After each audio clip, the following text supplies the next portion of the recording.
Hi everyone and welcome back to my channel. Today we're gonna be cooking the world's best pumpkin chili ever. This was so easy to make and it was so delicious. My family loved it. So if you're looking for some easy, healthy and delicious meals for this fall, keep watching this video. For this recipe we need 2 onions, 2 cloves of garlic, half of butternut squash, 500 grams of ground meat, any meat will do, kidney bones, chili bones, diced tomatoes, a can of sweet corn, some tomato paste, some cream cheese, and spice it up the way you want. You can add a little bit more chili or just skip the chili as you like, as your family loves it. So let's start with peeling, rinsing, and cutting our vegetables.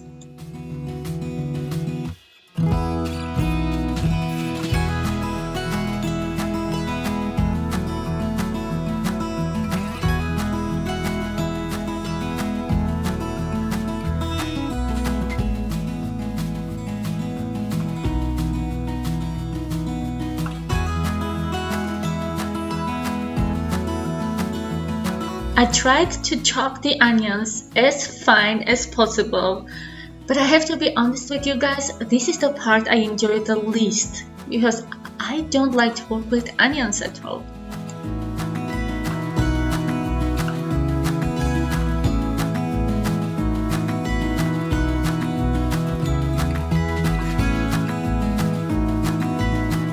I add the chopped onions into the pot where I'm going to cook the pumpkin chili, but I have to mention you guys, I didn't heat the pot yet. I wanted to be sure that I am done with chopping and cutting all the vegetables before I turn on the stove.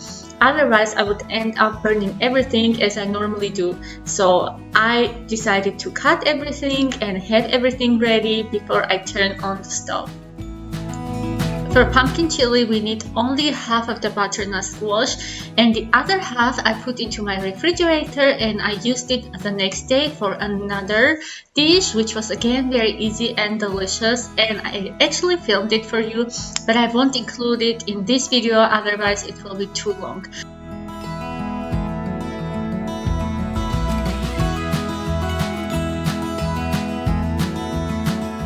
After cleaning the inside and peeling the squash, I started dicing it. Make sure you don't cut the pieces too small because we need to cook this dish almost an hour, and as the squash cooks easily, the small pieces will just fall apart.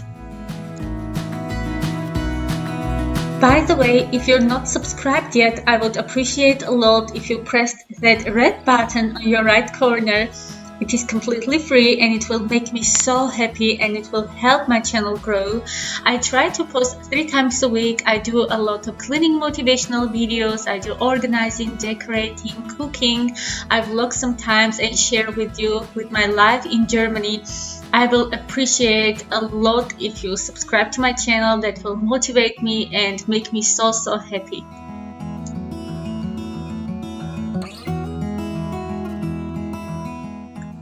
We also need some peppers for this dish. It's better to take 1 big bell pepper, but I had these small peppers in my fridge which I normally use for snack, but I had them so I used these peppers and actually they taste almost the same as bell peppers.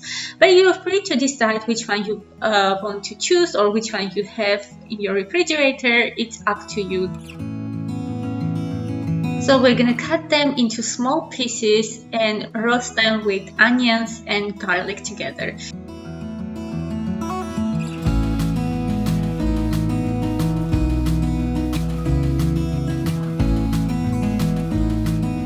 As you see, I started cooking already. I roasted the onions with garlic and peppers, then I added the ground meat to it and roasted a little bit, and slowly I start adding the rest of the ingredients. You have to remember to stir it the whole time, otherwise it will get burned on the bottom. But to avoid this, I added just a tiny amount of water to this whole mixture and it kept everything from burning. So I added the rest of the ingredients like beans, chili beans, diced tomatoes, sweet corns. Add salt and pepper as much as you like. And you can add some chilies if your family loves to eat spicy. I didn't add any chili here because Audrey wanted to eat with us. Besides, I had guests who don't like to eat that much spicy food. So I just didn't add any chili, and we add it afterwards in our plates individually. But this doesn't change anything. It's just up to you how you do that.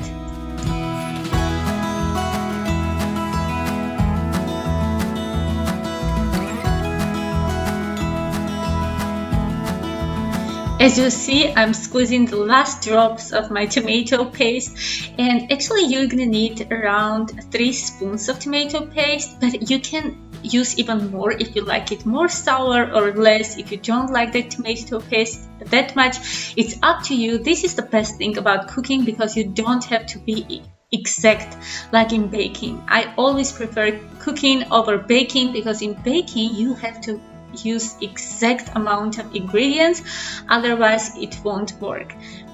So we're gonna let everything cook for 1 hour on low heat. After an hour of cooking, I checked on my chili. This is the best time for you to check on the spices. If you like more salt, more pepper, or more chili or garlic, this is the best time to add them. What I also love is to mash my ingredients just a little bit. This makes this soup a lot more creamier, and I love that.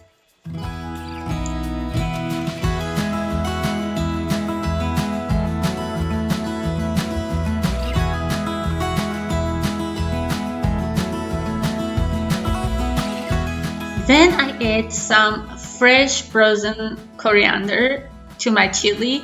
I always have coriander and parsley in my freezer. I chop them and freeze them, so every time I'm cooking something, I have fresh ingredients. And then I add a couple of spoons of cream cheese. It's up to you to decide if you want to use cream cheese or you want sour cream or just the cream and how much you like it. Like, it's up to you to decide. It's your dish, and that's the best thing about cooking. I give it a good stir and let it rest for another 10 minutes. And then I'm done. I promise you guys, you are going to love this recipe, and everyone in your family is going to love it.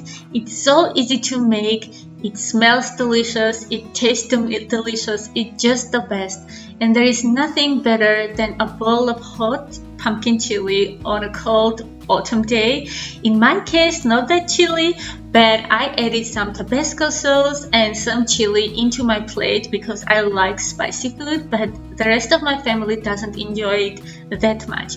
You can serve this dish the way you want, and especially with freshly baked bread, it's just amazing. I hope you enjoyed this video. Please give me a thumbs up if you liked it. Don't forget to subscribe to my channel and hit the notification bell so you are informed every time I post a video. Have a wonderful day, and I will see you very soon. Bye!